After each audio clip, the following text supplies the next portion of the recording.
This time on Psychic Investigators. In an LA suburb, a nurse is carjacked. They needed money, let's go steal it. But where is she? And is she alive or dead? Miles away, a woman is jolted by a vision.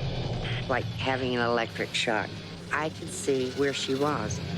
But the police aren't buying it. They think she's guilty. And arresting her for murder. Her vision becomes her nightmare. I could feel something. She's in this canyon.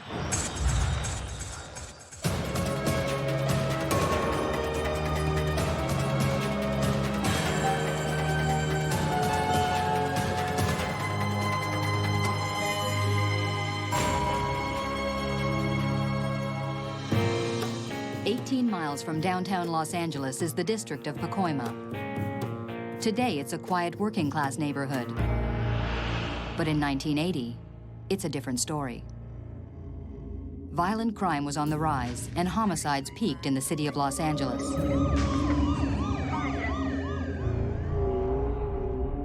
December 15th, around 10:45 p.m., a black pickup truck stops at a light at Foothill Boulevard in Arroyo. A witness sees a woman being carjacked.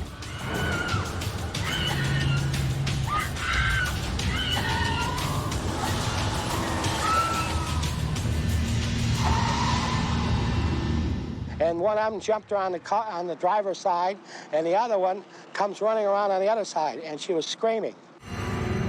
6 hours later, 5 a.m., the LA Fire Department responds to a report of a vehicle on fire in the 1100 block of Bromont Avenue. Thinking the truck might be stolen, the LAPD is notified. At 4:30 that same day, a distraught woman enters the Foothill Division of the LAPD. An individual wanted to speak to a detective about a missing person. Patrick Conmay was a 20-year veteran with the Los Angeles Police Department. I talked to a lady named Shirley Trissell, and she told me about a friend of hers, Melanie Uribe, who had left for work the night before and never arrived. She and other friends had spent the night and most of the day searching for her. At about 3:30 in the afternoon, she had discovered the truck Uribe was driving on Bromont Street, burned. The same truck that the fire department had responded to at 5 a.m. Melanie Uribe was 31 years old. She was a nurse, she was a single mother, was a very dependable, reliable, responsible individual. I personally, at that point, feel that Melanie Uribe has probably met with some sort of foul play. He starts searching for evidence by checking the woman's burnt-out truck, but comes up with nothing. So what we wanted to do now was find whether there were any other witnesses we were unaware of who might have seen more or knew more. The LAPD goes back to interview the witness of the carjacking the night before. He indicated that the truck, after he'd seen it turn right, had pulled to the curb for a moment. Police check out the spot and find a box of tissue in the gutter. It was later shown to Melanie Uribe's roommate, and she identified it as having been in the truck. So where is Melanie Uribe? The next day, the police ask the media for help. Police have launched a massive search for the vocational nurse, possibly the largest manhunt for Valley Police. Following a door-to-door search in the area yesterday, equestrian patrols set out along the foothills near Lopez Canyon this morning. We focused our attention on Lopez Canyon because Lopez Canyon was a logical location based on the known factors: where the truck was taken, where the truck was burned. It's a remote area that would be a good place to leave somebody. It wasn't the only area we were looking at, but it was an area we were looking at. 10 miles away, in a Burbank aerospace plant, a 32-year-old shipping clerk is listening to the news. About 3 o'clock, there was some kind of announcement that they had found this missing lady's vehicle. What happens next turns Etta Smith's life upside down. But then they said they were making a house-to-house search. I instantly heard, as if someone said to me very clearly, she's not in a house. As soon as that thought registered, it was as if I were looking at a video or a movie. I didn't know if she needed help or what. No matter what I did, I could get away from it for a minute, but as soon as I had a free space in my head, it would come back to me. Why won't this leave me alone?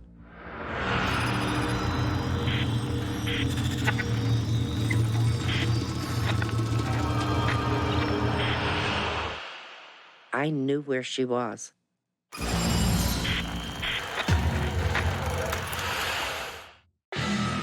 In LA, a shipping clerk has a sudden disturbing vision of Melanie Uribe, a nurse who had been carjacked the night before. I could see where she was.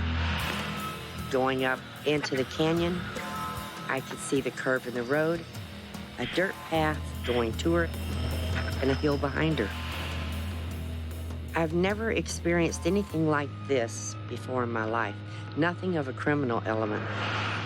I have, ever since I was a very small child, seen things before they would happen, or seemed to know things that I shouldn't have known. When I shared it with my mother, she said, whatever you do, don't ever tell anybody. I just pretty much kept it to myself. Unable to get the vision of the missing nurse out of her mind, Etta knows this time she has to tell someone. When I get to a certain point, if I turn right, I'm going home. If I turn left, I'm almost immediately in front of the police station. So the argument I'm having with myself is, should I tell them or should I not? They're gonna think I'm some kind of a nut. So what? What if you don't tell them and nobody gets to her in time? I couldn't turn my back on that if there was a possibility, the slightest possibility, that I was right. I turned left. At the Foothill Division Police Station, the reluctant psychic speaks to a detective named Lee Ryan. I have something I have to tell you. This missing lady, I could see where she was. Can you show me this on a map? And I said, sure. Lopez Canyon is a remote hillside area in the San Gabriel Mountains above Pacoima. He said, you know, we haven't checked that area, but we will. And I remember looking at him and saying, I have the feeling I will too. My mom came home late and she had a peculiar look on her face, like she was troubled about something. Etta's son, Andy, was 9 years old at the time. And her and my cousin started talking about it, about her vision and seeing where this woman was, and kind of freaked me out a little bit. It was about 4:15 maybe. I wanted to go before it got dark, and this was December. And immediately when I said, I have to go to this place, Curiosity took the best of me, and I wanted to go look too, me and my sister. So we got in the trans van, and we left the house, and we drove to that area where Lopez Canyon is located. we'd go up Paxton Street, we'd cross Foothill, we'd go under the 118 freeway, and there's a sharp left turn that takes you into this canyon. When we started slowly driving up the canyon, she said, keep your eye out, keep an eye open, be looking left to right, tell me if you see anything. And she was all the while, she was just kind of getting a feel out the air or something, just looking around, trying to catch whatever it was she saw, I guess. We slowly just made our way up the canyon, which was probably about 3 miles to the top. We pull over, and I'm looking around to see if I see anything. And I said, I don't see anything, but I feel her. She's in this canyon. My mom was truly convinced we were in the right spot. It's got to be back down the hill. We started to work our way down. We were just about ready to give up. I noticed tire marks on the left embankment and tire marks on the right side. The area was big enough to where you could pull off and stop. And there's not a lot of areas up there that you can do that in. Something doesn't look right. It stood out. It was pronounced. And so I walked over and I laid my fingers into the impressions of the tire tread. I felt trauma, scared. I knew that this was tires from her vehicle. I pulled back onto the roadway. Had only gone about maybe 25, 30 feet. My sister actually saw something off to the left. She said, "Wait a minute, Mom, I see something." From there, we started to, one by one, go out. The way it looked was just eerie. An open row with bushes on both sides. To me, it kind of looked like a church aisle, you know, with, like, the bushes being pews. I was only 9 years old, so it was kind of weird. And then there she was. When my eyes get to the end of this object I'm looking at, she had on white nurse's shoes. And I said, "Oh my God." My mom and my cousin freaked out and started running. You know, me being so young, I'm gonna run too. I said, "I've got to get to the police." As they head down the canyon, by chance, Etta spots an LAPD cruiser coming up the canyon. I blew my horn, threw on my brakes, flagged him down. And I told him, "Look, we've just found somebody's body."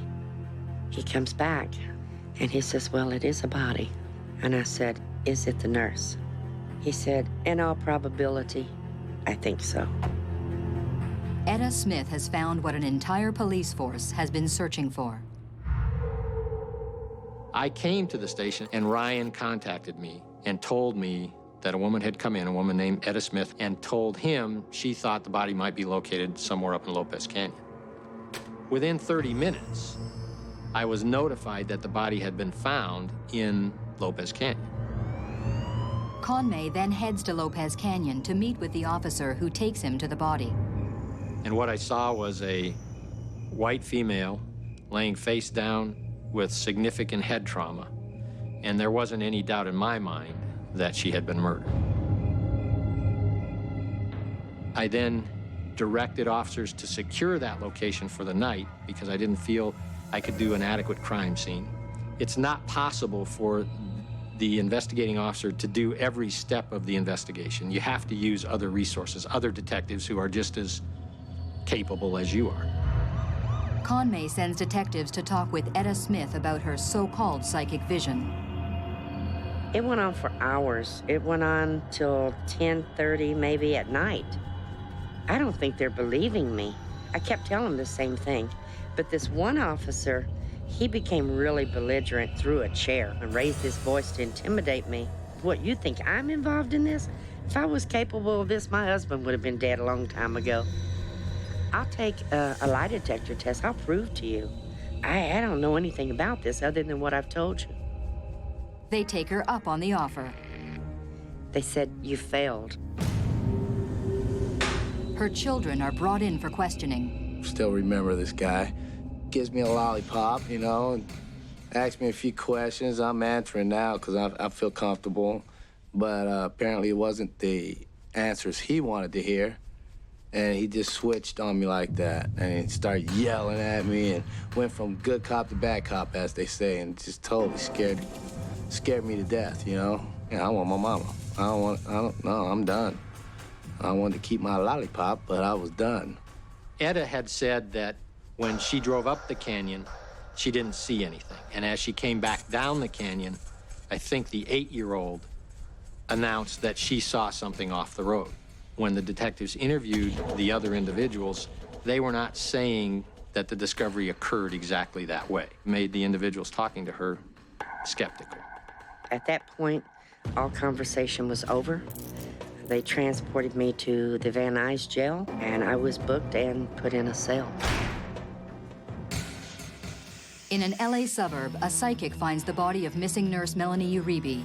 Now she finds herself accused of murder. I am strip searched. I am cavity searched.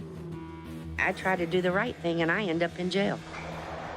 Last evening, just before dark, a person other than police personnel discovered the body. When I get back to the station and I can sit down and contact the coroner, I probably will have some more information in another hour or two. I didn't even know that she had been arrested. Someone told me that while I'm doing the crime scene. That caused me some concern because it had been my hope to, as time permitted, to eventually interview her in an effort to find out how she knew the information she knew. When I was told she was in jail, I believed that interview would be difficult because she likely would have contacted an attorney at that point. I had conversations with people who were involved in the decision to arrest her in an effort to release her. I did not believe for a minute that Etta Smith was involved in the murder. But in order to get the psychic released, the detective needs to find the real killers. He has little evidence, except for a tissue box and a vague eyewitness description of the carjackers. December 18th, 1980, 24 hours after the discovery of the body, Conway gets his first major break. A woman calls, saying she knows who was involved and claims to have the murder weapon. I did not tell her what the weapon was. I said, well, if you have the weapon, I'll know if you're telling the truth, so you tell me what the weapon is. She told me on the phone that the weapon was rock. The coroner's report says the single mother had been beaten to death with a rock the size of a volleyball. She expressed fear from the suspects, ultimately hung up and did not identify herself. December 20th, another informant calls the detective. He says he also knows who was involved in the murder. He ultimately agreed to meet with me in a parking lot. We then interviewed some of the individuals he named. Those individuals provided us with firsthand accounts of what they had been told by one of the suspects. That suspect is 17-year-old Norman Willis of Pacoima. Willis invoked his Fifth Amendment rights and did not speak to us. But Norman Willis's parents do talk. They identify a friend of their son, 20-year-old Lewis Morgan. He had an outstanding traffic warrant, and we arrested him for the traffic warrant. I advised him of his rights, and he waived his rights. Morgan initially denied any knowledge. He ultimately confessed to being involved. I think he just wanted to tell somebody. Lewis Morgan states that on December 15th, he, along with Norman Willis and a third man, 21-year-old Spencer Nelson, decided to rob someone. Melanie Uribe just happened to be in the wrong place at the wrong time. Morgan told us that when they stopped on Eustis, Nelson got in the back of the truck with Uribe and raped her. They then all got back in the truck and they drove up Lopez Canyon. They walked her back off the road into the canyon. As they were walking back, according to Morgan, Nelson told Morgan, "We're gonna have to kill her." Morgan said that he didn't want to kill her, he just wanted to tie her up. Morgan turned to go back to the truck to get something to tie her up with, and he heard a thump and he turned around. He saw Uribe laying on the ground, and he saw Nelson striking her several times with a large rock. And they all walked back to the truck, Nelson carrying the rock. According to Morgan, they dropped Willis off at his house. Morgan and Nelson drove the truck to Bromont. Nelson set it on fire, and they walked home. Morgan then takes the detective to where they left the rock, in the gutter near his girlfriend's house. But it's gone. On the way back to the station, Conway remembers the call from the woman informant. And I speculated that the lady that called me was likely his girlfriend, and I returned to the house and confronted her. She said, "I will give you the rock, but I have to go to the location by myself." I took the risk and let her do that, and 20 minutes later, she came back with a bloody rock and a pillowcase. Morgan never tells me anything about an Etta Smith or any female being involved. December 21st, 1980. Etta Smith has been in jail for 3 days. At about 2 o'clock, all of a sudden, somebody appeared at my cell door, unlocked it, and said, "Come on, you're free to go." I didn't know why, didn't care why. I just wanted out of there. She just looked pitiful. She looked like she lost weight in 3 days, and she just looked beat up. I mean, not physically beat up, but just emotionally beat down. It's an experience I hope I never have again. I don't know how people have that experience and then turn around and repeat it and do it again and again. I felt that the case, as we prepared it for court, was pretty solid. The truck was located at the place they said they burned it, and it was burned. The weapon was this rock, and the rock was found where they said they left it, and then a witness said, "He showed me the rock, and here it is." There were pieces of evidence that corroborated what people were saying. Norman Willis, Lewis Morgan and Spencer Nelson are charged with first-degree murder, accessory to murder, rape, and kidnapping for robbery. They needed money, so the obvious solution to them was, let's go steal it.